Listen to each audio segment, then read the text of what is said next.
The Shroud 2.0 has just dropped after being teased for a very long time, finally. And of course, there are many guides out there telling us how to build him. However, not all of them are correct, and some are just outright trash. And what breaks my heart the most is seeing these guides ruin his cool, edgy character. So the first guide we have here is from Rock Paper Shotgun. PC gaming since 1873. With a title like that, they probably get everything right, considering their longevity, considering their prestige of their gaming since 1870. Wait, was gaming even a thing in 1873? Correct me if I'm wrong, but no shot PC gaming existed in 1873. That doesn't seem right. Well, anyway, the best Genshin Impact Cyno build. It's generally agreed he was worth the wait, though not many electric characters make an effective main DPS, but Cyno handily bucks that trend with a set of powerful, normal, and elemental attacks. So read on for details of the best we've seen for Cyno, including his best weapons, artifacts, party members, and more. How to build Cyno as your main DPS in Genshin Impact. Best weapon, Staff of the Scarlet Sands. True to signature weapon. 4-star alternative, Deathmatch.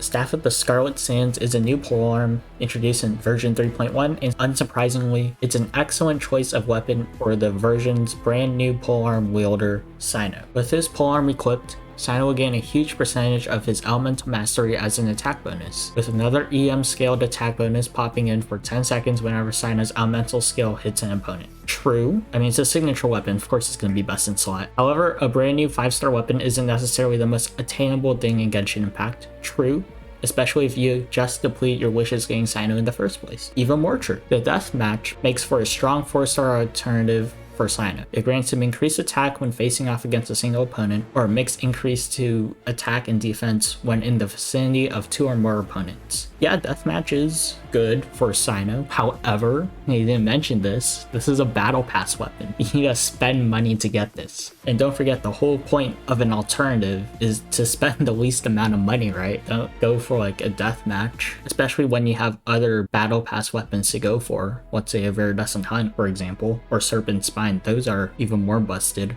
A 4-star alternative is most likely a free-to-play alternative, and Deathmatch isn't free-to-play. And they miss one thing. White Tassel, even though it's a 3-star, can deal more damage than a Deathmatch. It's on par, because Cyno, he scales with his EM, so base attack isn't as important, right? Attack is still important, but not as important. So Cyno can utilize White Tassel's passive and substat, which is crit, right? You at R5, which is really not hard to get because it's a 3-star weapon, you gain normal attack damage by 48%, and Cyno does normal attack damage. So it's just a win-win with White Tassel. It's a 3-star easy R5, it costs less to level up too, and it's on par damage-wise with Deathmatch. Save your money and just rent White Tassel. But you know, Deathmatch is still a good choice if you have it and don't have anyone else to put it on. Go ahead. Best artifacts, Gilded Dreams, and or Gladiator's Finale. You can read the rest. I mean, it's just describing the set. To really make most of Cyno's build, aim for the following stats and substats on his artifacts: Circlet, Crit, Sands of Eon, EM or Attack, Goblet, Electro Damage, substats, ER, Crit, EM or Attack. Okay, so first of all, the stats and substats section, it's accurate.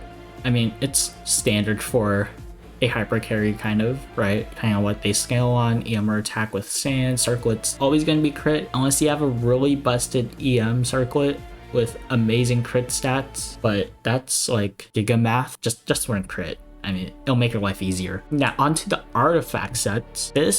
True, Gilded Dreams and Gladiators are good on Cyno. However, they do miss the fact that Thundering Fury exists and Thunder Soothers exists as well. Thundering Fury is kind of niche because you would have to do very specific rotations, but that does have the highest damage ceiling for Cyno, which I mean should be put in consideration, because even if you're, let's say, a more casual player, if you want to main Cyno and you like him a lot, even casual players would want to know how to play him the best. They would maybe learn the rotation even if they're a casual player because they like Cyno that much. You gotta mention that at least. Say like, TF technically has the highest damage ceiling, but you would have to play him in a very specific way, and his combos are very specific, I guess situationally dependent, because enemies can move, which messes up your combo. You can get staggered, all that. But I mean, it should get a mention. In Thunder Soothers, well, I mean, that's so good. You just gain, what, 35% damage bonus, which is a lot. All right, party composition. So we have Cyno, Xingqiu, Cole, and Kuki.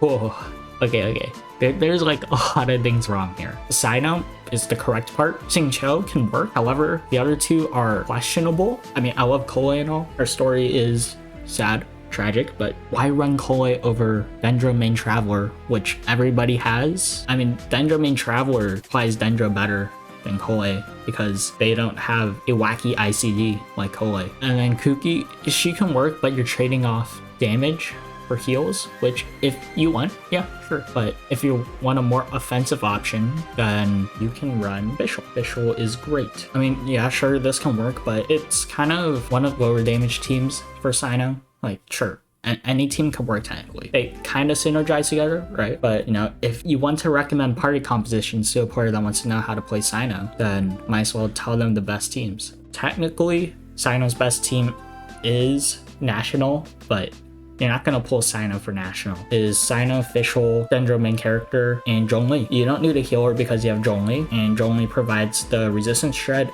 and the stagger resistance, which Cyno needs a lot, especially if you're running TF. That stagger resistance is huge. Pretty much Cyno is flexible in his party compositions.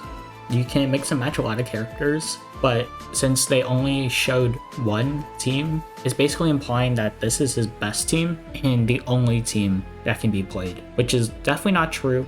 Maybe it's not their intention, maybe this is the author's personal team that they like the most, but I don't think they said that in this explanation section. Correct me if I'm wrong, but based on my reading comprehension abilities, which isn't much, but I don't see the case where they say this is one of many teams. Overall, these guides are very flawed. They underrate White Tassel. Their artifact set recommendations are subpar, to say. They really underrate Thundering Fury, or I guess they don't really know how to use Thundering Fury the best. It is kind of complicated, right? Because you need a specific rotation, you gotta be optimal with Thundering Fury, but it is technically the best artifact set for Cyno. Now sure, it is hard to pull off, but you're gonna learn it, and people need to know that. If you're gonna make a guide, you should list the possible teams that can be played, or the possible best teams. I hope you liked the video. Leave a like, comment, subscribe. Maybe we can get to 500 subscribers. That would be cool. Have fun playing Cyno if you have Cyno. If not, hope you get the character that you want in the future, and I'll see you later.